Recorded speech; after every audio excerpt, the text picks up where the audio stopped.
Hi friends, मैं परविंदर खारी। Friends, आज की हमारी गेम रफ़ीकुल इस्लाम जी की वीडियो रिकमेंडेशन है। उन्होंने मुझसे 1992 स्पास्की वर्सेस बॉबी फिशर की गेम्स के ऊपर वीडियो बनाने के लिए कहा था। ये बात सच है।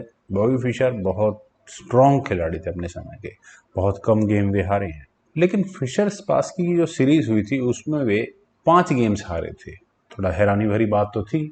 उनका रिकमेंडेशन था कि आप इन गेम्स के ऊपर थोड़ा एक्सप्लेनेशन दे सकते हैं। मैं कोशिश करूंगा। बहुत अच्छा एक्सप्लेनेशन तो शायद ना दे पाऊँ कि क्यों फिशर इन गेम्स को हारे थे। खैर, बोरिस स्पास्की ने D4 के साथ यहाँ अपना पहला मूव चला था। D5 यहाँ फिशर ने खेला। C4 queen's gambit accepted. D takes C4, knight F3, knight F6, E3, E6, bishop takes C4, pawn exchange यहाँ कंप्लीट हुआ।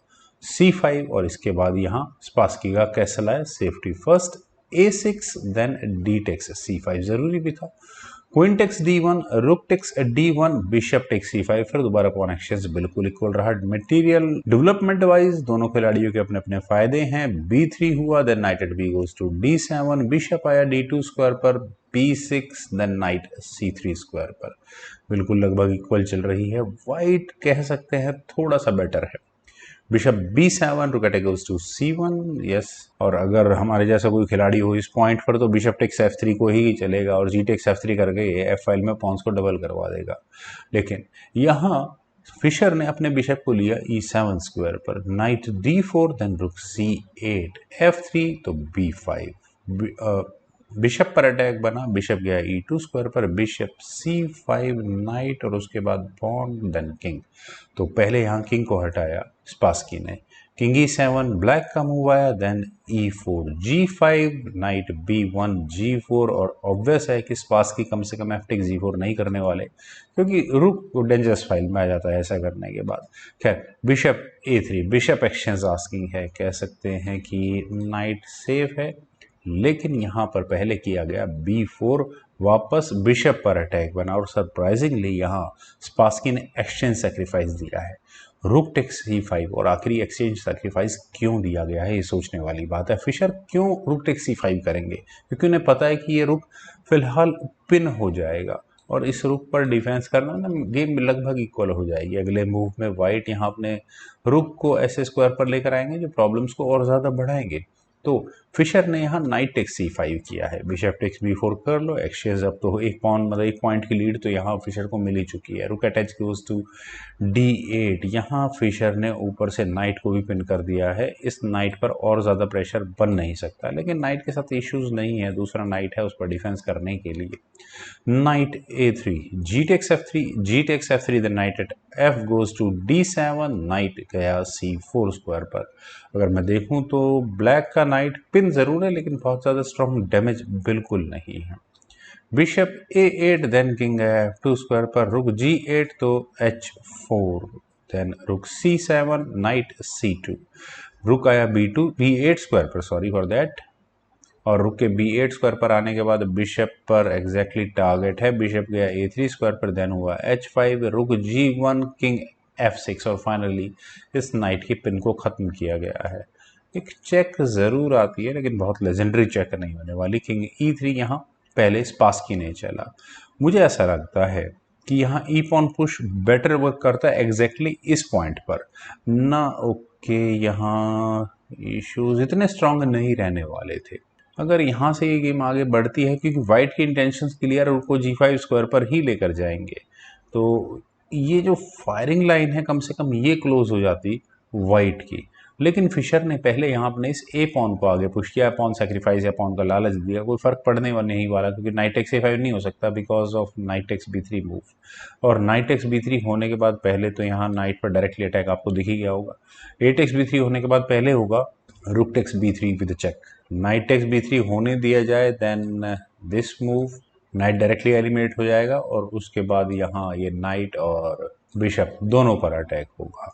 खैर, चलते हैं एक्चुअल गेम पर। यहाँ पहले खेला गया रुक G5।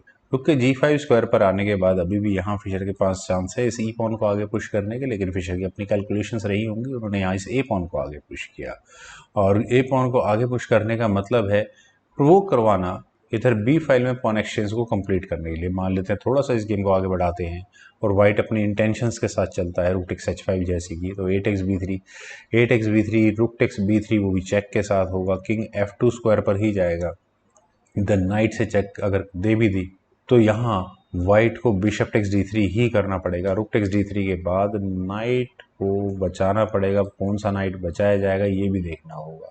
क्लियर टैक्टिकल फॉर्मेशन यहाँ आपको नजर आ गई होगी। चलते हैं एक्चुअल गेम पर। यहाँ खेला गया पहले b4, कोई जरूरत नहीं अपन एक्सचेंज करने की इस सिचुएशन में।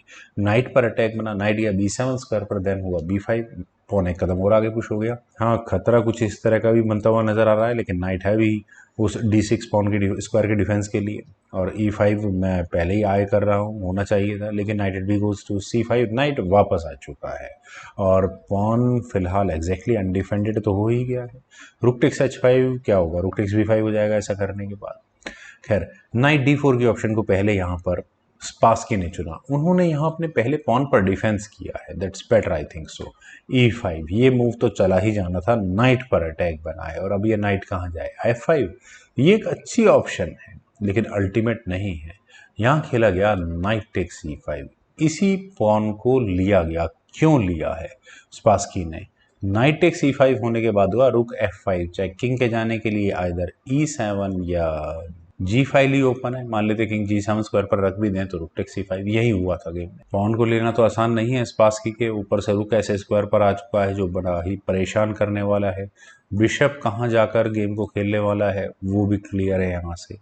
लेकिन आखिर बॉबी फिशर अपने नाइट के साथ क्या कर रहे थे, यहाँ ये नाइट अगर d7 स्क्वायर पर जाता है तो प्रॉब्लम सॉल्व नहीं होती है यहाँ फिशर की, क्योंकि रुक g5 चेक से चलिए बच गया, king h7 rook takes h5 king g8 square पर रख देते हैं, उसके बाद बिशप d6, ये प्रॉब्लम है। एक चेक देकर अगर एक रुक बचा भी लिया है लेकिन किंग d2 दोनों रुक्स पर प्रॉब्लम रहने ही वाली है। तो ये बहुत बड़ी सिचुएशन है फिशर के सामने। उन्होंने यहाँ किया नाइट टेक्स e4, वो एक एग्जाम्पल था एक्सप्लेन करने के लिए, एक्चुअल गेम यही थी नाइट टेक्स e4 के साथ। क्यों किया गया, क्योंकि एफ टेक्स e4 नहीं किया जा सकता, अदरवाइज डायरेक्टली रुक से चेक आएगी फॉकिंग किंग एंड बिशप, और गेम मेरे ख्याल से फिशर इक्वलाइजर की तरफ ही लेकर चलते, लेकिन यहाँ खेला गया बिशप d3, इस नाइट सेक्रीफाइस को एक्सेप्ट नहीं किया गया।